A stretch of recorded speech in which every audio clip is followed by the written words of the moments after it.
Hi, I'm Linda Phillips-Palo, and you are watching Inside Casting.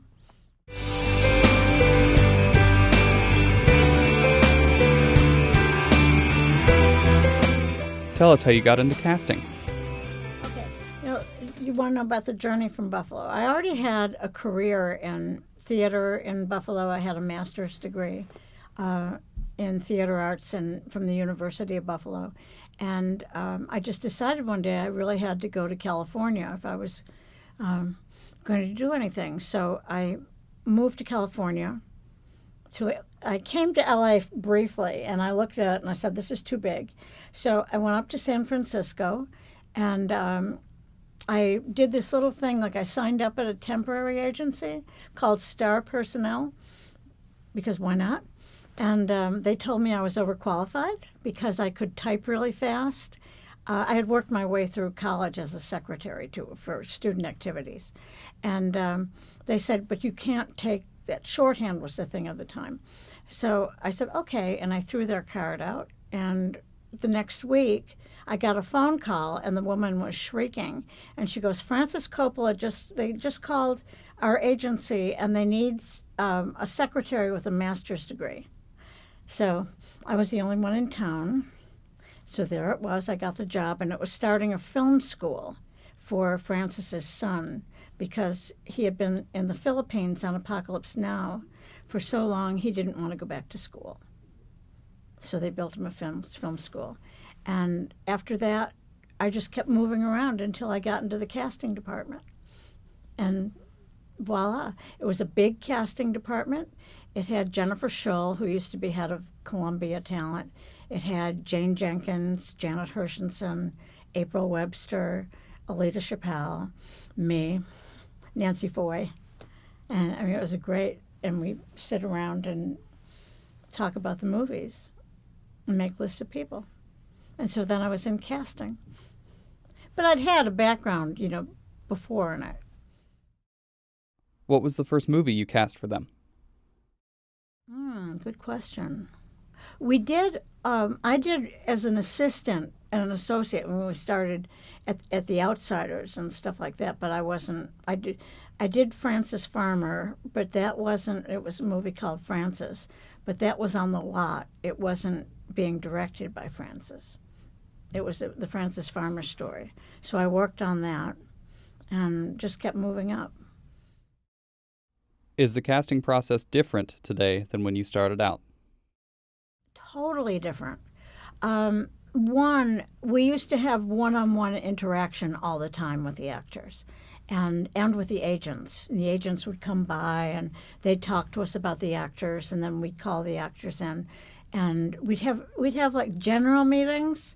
When we wanted to meet them, we would call them in and talk to them and get to know them. And there's no time for that now. Everything is that little picture on the computer, and people punch, whether they want to see your resume. And a lot of the directors don't even want to see people. They want them put on tape. There are very few people that are able to do general interviews anymore, just because of the time constraints. We used to have more money in film, so we had a longer time to cast. Like we'd have 6-7 weeks. When I did the RAINMAKER for Francis, that I can mention, that was one of my favorite films with him. He gave me the book a year ahead and said, start thinking about Rudy Baylor, the lead character. So I had a year to think about it, to read the book and think about it. You never get that, I don't think. Did you immediately know who you wanted to cast in The Rainmaker? That's one that I can talk about, but it gets confusing. They had an actor, and then because we had, we had Francis, we had Danny DeVito, we had John Voight, we had a whole bunch of stars, so we didn't actually need a star. And that was one where I started thinking about it, that in the opening scenes when Rudy is driving, you wanted an actor that you recognized from other movies but didn't quite recognize. And because if you had a really recognizable actor, you were going to say, of course, he won the case. and the movie was going to be over. But since we had somebody, we brought in Matt Damon, and that was really neat because he had done Courage Under Fire. He had a good film, a really nice resume, and so we went with him. It was a lot of fun. Do you have any advice for actors in regard to auditioning? Oh, yeah. Well, a lot of times I'll come from a movie, or that's why even the tiniest part that somebody has in a movie is really important because you never know when you're going to get noticed for something bigger. So, you do a little scene. That's amazing. And a lot of times I was very lucky because we were doing small movies, low budget movies, but there were a lot of actors from TV who wanted to get their first movie under their belt. So we did these cute, not so cute, but they were interesting movies. And we'd be able to get people that, that already had careers, but they wanted to do their movie. And I'm thinking right now, a lot of them are escaping me, but the kids from that 70s show, they have a quality about them. And you can just read it. And actors, they can develop qualities by being really, really good and then knowing how to audition, which is not easy. And I always give actors a lot of leeway in auditions because Marion Doherty was the perfect, the grand poobah of all casting. And she would talk about actors like Robert De Niro and stuff who were not really good at auditioning. And you have to look out for that. You have to look past that. Actors should come in really focused, kind of smile when they say their name, and then get into their character. So we get a little bit of their personality. And be focused on the part. Just don't worry about everybody else in the room. Don't worry about, what are we looking for? What are we thinking? Because we're not looking for anything and we're not thinking. We're waiting for it to come to us. We're waiting for you to come into the room and show it to us. And the writer is there a lot, and they're listening to their words for the first time. And this is all exciting stuff. And then the director is looking which is what I consider myself as a person who delivers the clay. I deliver to the director the finest materials I can, and then the director goes off with the materials and makes the movie. It's that. You bring the best. You've got to be real careful about being difficult at all in an audition space. You try to arrive early, and if you don't arrive early for some reason, like today I was a little late finding parking, you don't do, my agent gave me the wrong time, or my agent did this, or blame other people. I've had actors say, oh, yeah, but I'm not like that on the set. I go, oh, well, you are too. You are like that on the set, and you don't get on the set. It's my job to kind of weed that stuff out. Let's talk about risk. Okay, risk is what an actor needs to take. And I always tell them, they'll come in and they'll say, how do you want me to do this, or what would you like? And I always say, go with your first choice. Go with your instinct. It can be totally off what we're looking at, but go with your instinct because your gut won't steer you wrong. And after you do that, if we want to adjust, we will. But I always love to see that first take that they do, the first thing that they're looking at and the way they're perceiving the material. And then I do work with some pretty heady people. And a lot of times, some of the most friendly people in the world. And one of the things is they didn't get where they got without loving actors. They didn't get there. It's that relationship between the actor and the director and the communication. So yes, it's scary. You come in and you read, for me, and then people have said, and you'll hear this about a lot of casting directors, they'll say, oh, they're the gatekeeper. They're keeping me from more stuff. Well, we're not the gatekeeper unless we're opening the gate for you, because we want you to be really good. And a couple of those things, We don't invite you. I don't want to spend my whole afternoon seeing lousy people. So I invite people who I think, and you're invited, the people that are really right for the role. And if we have 5 people, they'll all look different. They'll be of different races, different hair lengths, different hair colors, different ages. 5 to 10 people.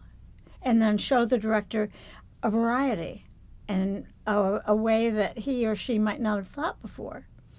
And so you don't know. Like, people come in. Like, one of my favorite stories is an actor who didn't show up. We had a character, and it was running young. Like, I don't know, it was running in the young 30s, early, young to late 30s. And he didn't show up. I had him scheduled, and I had another actor. These were actors in their 50s. So the one actor shows up and just does the role. The other actor doesn't show. And I called him, and I said, "Why didn't you show up?" And he says to me, "I didn't want to embarrass you by being older than the role. So I didn't want to embarrass you." How was he going to embarrass me when it was my decision? And so the other guy walked off with the role. You don't know. Somebody will come in and say, "Well, this is for Korean." Well, maybe we're not, maybe we're seeing a couple of Korean actors and then taking it in another direction. So risk is something you always have to take. Nobody ever got any place in this business without taking a risk. What would you like to say to actors who are still waiting for their big break? No one ever knows where their big break is going to come from. So it is much harder today than it was when I was starting out and seeing actors. A lot of times when you watch television programs, all the actors from film who weren't doing TV before are doing television. A lot of people, you see people that are names even in co-stars sometimes. They just do a little walk-on. And this is very, very hard for the regular journeyman actor to see.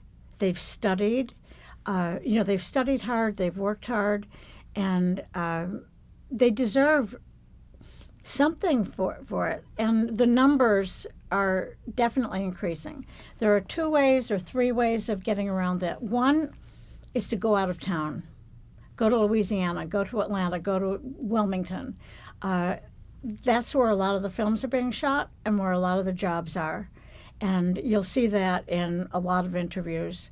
That we started noticing that, I was working with Fred Roos. We started noticing that about 15, 20 years ago, that the actors who were coming from out of state to Los Angeles had more films on their resumes than the actors who were still in Los Angeles, because they were getting films out of town. So that's one way. The other way is there's all kinds of media, and there are actors who write their own websites that are really funny. You've got to stick out somehow. YouTube, there are all of the media.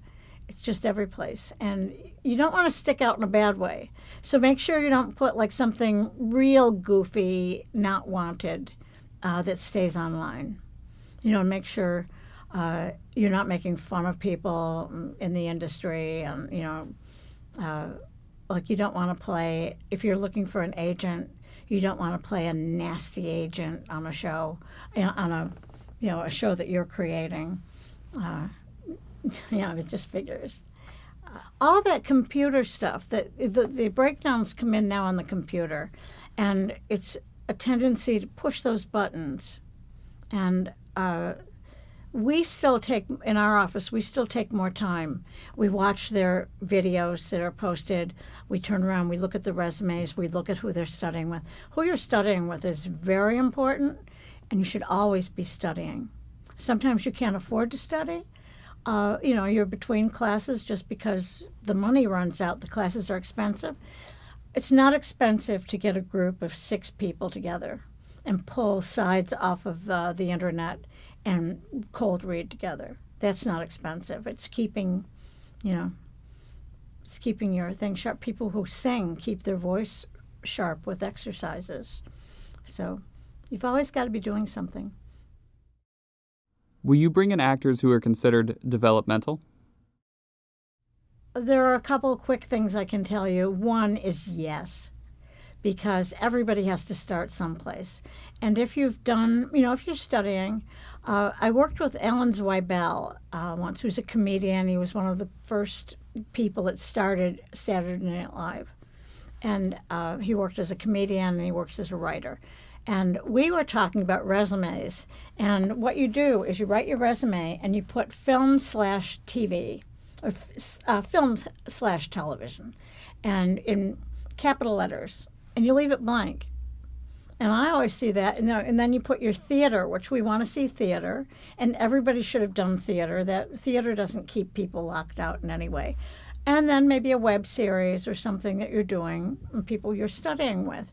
And I always look at it like the law of physics that, and Alan did too, we were talking about, we said, look at no film, no TV. We could give them their first job. That could happen. I always say it's a law of physics. Something's always got to come in and fill up that space. And so, yes, non-union also. We also see non-union people because sometimes in short films, which we love to do, we do a lot of AFI, is that we can get actors in that normally wouldn't get in. And there are really good parts, really good directors, and a lot of those directors from AFI already have their first film ready to go by the time they graduate. It's totally new. Like new within the last 10 years, the quality of the cameras, the quality of the directors. It's very competitive, and it's a good place for an actor to start. It's not like the old days. You're really on a professional set with professionals. Great way for an actor to learn. What tips do you have for veteran actors who are not moving up? I think an actor will know when it's time, instinctually. And I think you have to look at it that if you're getting co-star roles and you're getting this and that, and you're stuck trying to move up, you either have to believe that that's going to change for you in whatever way, or I don't call it giving up. I call it like just changing things around, looking at other areas of the business that you might look into. I was an actress for a long time. And I went through a period where, basically, look at me. I was too short. When I was young, I was too short. I was too many things, that weren't going to work. And there already were, there wasn't really a market for me then. But what I did notice was there was a big market for me when I turned 60 or 70. And I looked at all those wonderful actresses working. So I sat back, went into something else, and figured when I'm 70, I'll be back at it. But I figured, at some time, I'm going to be right again. So you drop out, you do something else, you come back, you try it. It's hard to break back in unless you've really gone off and done something like aged a lot in a very interesting way. And you'll know when you're interesting. I think the character actors, as they get older, have a better time. They're more relaxed about it. They fall into their character faces. They're more relaxed about auditioning. So if you're going out and not really moving forward, just assess that. I would always keep my foot in the pond, going out. But I would also do other things, that I wouldn't keep myself in poverty so that I never had anything. Although if you could lend me some money, I'd appreciate it. How do you feel about actors creating their own content? They have to. Right now in this day and age, you've got agencies with a room that's full of people that just consistently watch YouTube, watch the web series, looking for talent. And one of the things that I've always been aware of in my work is that there's always going to be somebody that you might miss.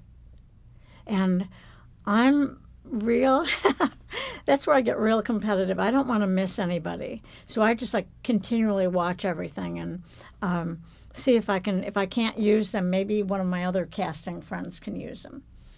And I like the quirky, I like the odd. What do you like or dislike on actors' reels? I can tell you the things, I might get into trouble here, the things that don't stand out.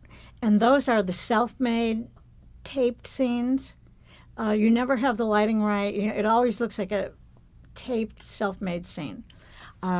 It's hard to get clips, but you can. One of the things with, again, student movies is that one of the parts of your contract is that you get a copy of the movie. So you can take that filmed clip and put that on there. If you do a co-star part, you can get that and you can pull that off and get that on the reel. So you have to avoid thinking this is small, because a reel is maximum 3 minutes. So you use your little best parts of your scenes. Is it bad if an actor can't take direction at an audition? Very. Especially if the director is talking to them. We have a little thing. I have a little code, and it's called DTL. It's just that's down the way, but does not take direction. It's just a little code that I put on there. And if you don't take direction, if you don't listen, I'm giving you all the benefit of having seen other people come in, sitting with the producer and director, hearing what they want. And if you don't want to take the benefit of listening to that and changing, you have to change. You have to give us something different. A lot of people will look right at me and then go and do it exactly the same way. That's not going to work. They've got to really listen and change the direction. And sometimes they'll come in and they'll do what they think is a great reading. We think it's a great reading too, but we want to see them do something else, so we ask. And I can tell, like, if somebody's getting in a little bit of a huff, I did my best reading, everything. And I really watch for that, because the good actor will listen, take it, and take it away. And then we'll tell them, we really liked your first take. We really liked what you had on it. But we want to make sure that they can do something else in case the director asks. I had a great audition but didn't book the part. Why? It's not about their performance at all. Especially when they do a really good performance, they're in our notes. They're in our heads. They'll get called in again when we have a right role for them.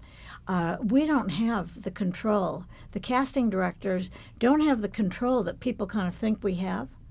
A lot of it's up to the director, and we're working with them and we're guiding them. But so many times they want to go with a different person, and you have to let it go.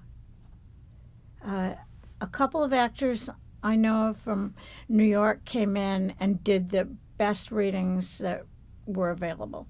And afterwards, were talking to me outside, and they were quite upset that, they hadn't gotten a call back or anything.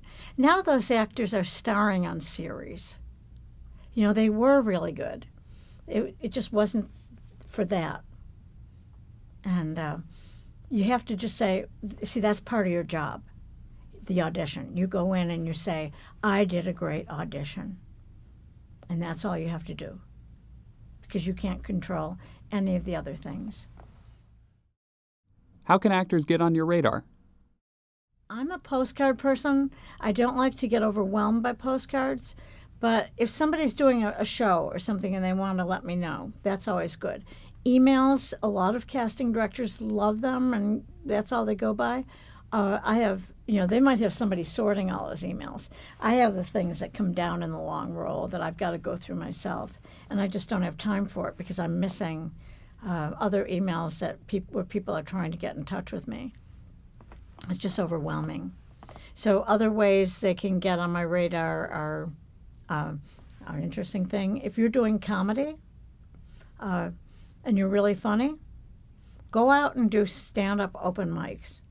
And that's not just my advice. That comes from another casting director who did an interview and was talking about all the various ways to get noticed. But casting directors, agents, managers all go out to those open mics, and they look for people. So there you're writing your own material and you're doing it and you're looking funny. You notice that all the comedians, a lot of them get development deals. That's how that happens, because people have seen them, and it's hard work. I talk to a lot of comics that go out 5 nights a week.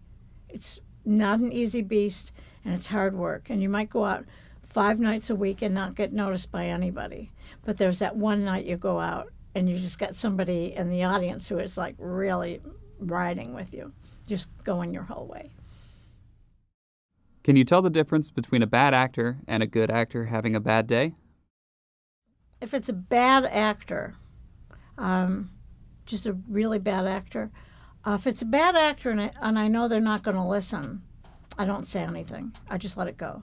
If it's somebody who's not really skilled yet, I direct them into a class, or I don't name a teacher because I think you have to pick your own. What's good for me is not good for you. And have them do that and come back when they're more experienced. Definitely know when a really good actor is having a bad day, because we follow the actors, we know they're coming in, we're excited. We can go back and tell the director they're great, they were having a bad day. Tell us about your stand-up comedy. Well, when I was in high school, actually I was a junior in high school, and I was taking my drama class. We had to have 10 goals, so we wrote out 10 goals. And my last goal was, when I was 70 years old, which I'm not yet, but when I was 70, I wanted to be in LA doing comedy. I wanted to be doing a little role on a TV show. I don't need to carry a show. I want a little role on a TV show, for anybody who's listening out there. And then I heard that casting director talking about getting noticed by doing mics, and I tried to figure out how that would work.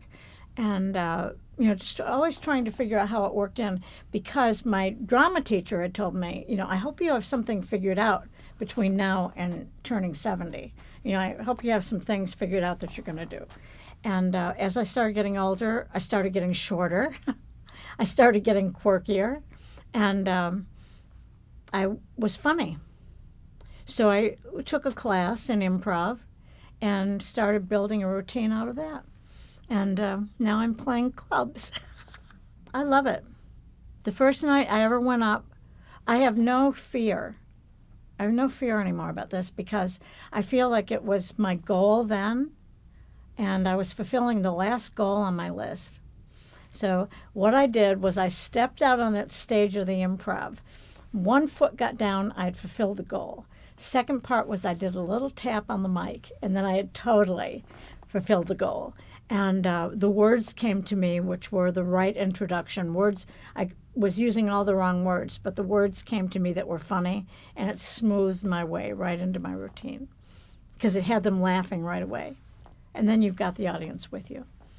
Thank you all for watching this, and always ask questions. Don't be afraid to ask questions, because that's how you learn.